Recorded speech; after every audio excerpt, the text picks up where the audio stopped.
Jésus. Jésus, le Fils de Dieu, venu parmi les hommes pour les bénir, a rencontré de leur part du mépris, de la haine, jusqu'à être finalement cloué sur une croix. Mais il est ressuscité, il est vivant, il cherche le contact avec chacun de nous et avec vous aussi. Les hommes, aujourd'hui encore, se détournent de lui. C'est la raison pour laquelle l'état du monde est désespéré. Toute la bonne volonté ne peut rien contre le mal moral et spirituel qui détruit l'humanité et l'entraîne à sa ruine. L'égoïsme, la violence, le péché, la haine, la misère détruit le cœur de l'homme. Et tout cela conduit les hommes au jugement. C'est ce qu'annonce la parole de Dieu, la Bible. Hébreux, chapitre 9, verset 27. Et comme il est réservé aux hommes de mourir une seule fois, après quoi vient le jugement. Mais la Bible dit aussi que Dieu, en effet, n'a pas envoyé son Fils dans le monde pour qu'il juge le monde, mais pour que le monde soit sauvé par lui. Celui qui croit en lui n'est point jugé. Jean, chapitre 3, versets 17 et 18. Il est question de Jésus ici. C'est par Jésus que Dieu veut nous sauver. Le nom de Jésus signifie Dieu sauveur. Tous les hommes, sans exception, ont besoin d'être sauvés.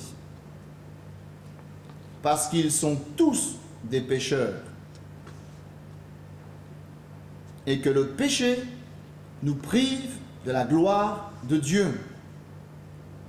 Ce que la Bible appelle la mort éternelle.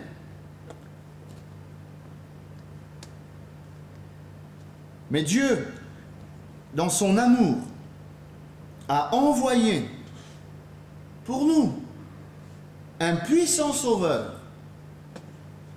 Son nom, Jésus.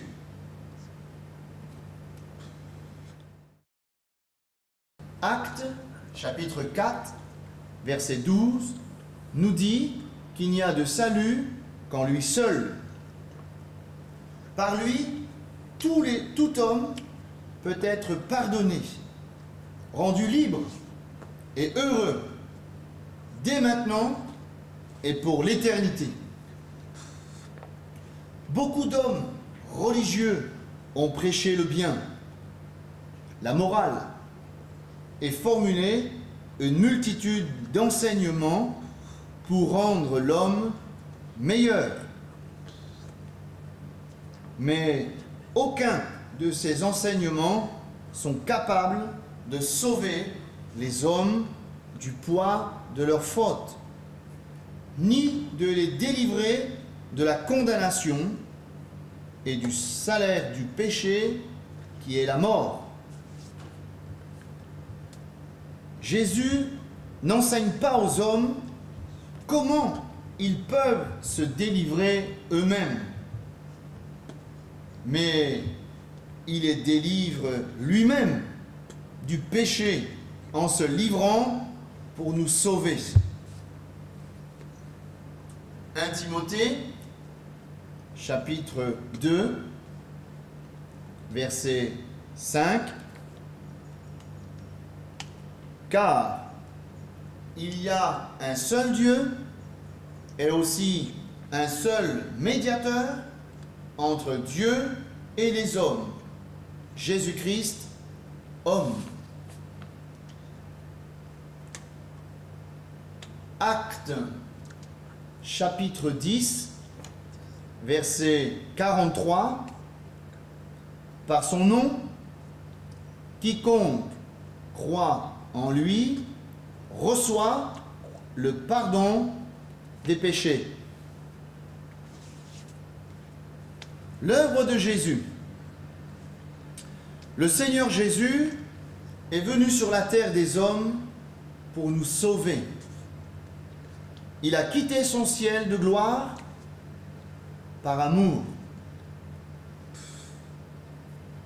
Mais le fait qu'il soit venu ne suffisait pas pour faire disparaître la cause de nos malheurs, ôter nos péchés et notre condamnation. C'est pourquoi il est allé plus loin dans son œuvre d'amour. Jésus a porté nos péchés sur la croix du Calvaire. Ésaïe 53, le verset 6, nous dit ceci. L'Éternel a fait tomber sur lui l'iniquité de nous tous.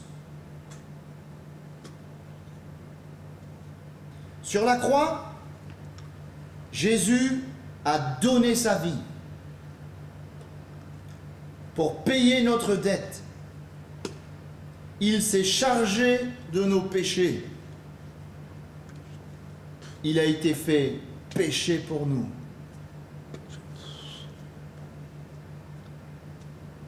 « 1 Pierre, chapitre 2, verset 24, nous dit « Lui-même a porté nos péchés en son corps sur le bois. » C'est pourquoi le Seigneur Jésus offre maintenant une délivrance complète. Il a acquise au prix de son sacrifice sur la croix.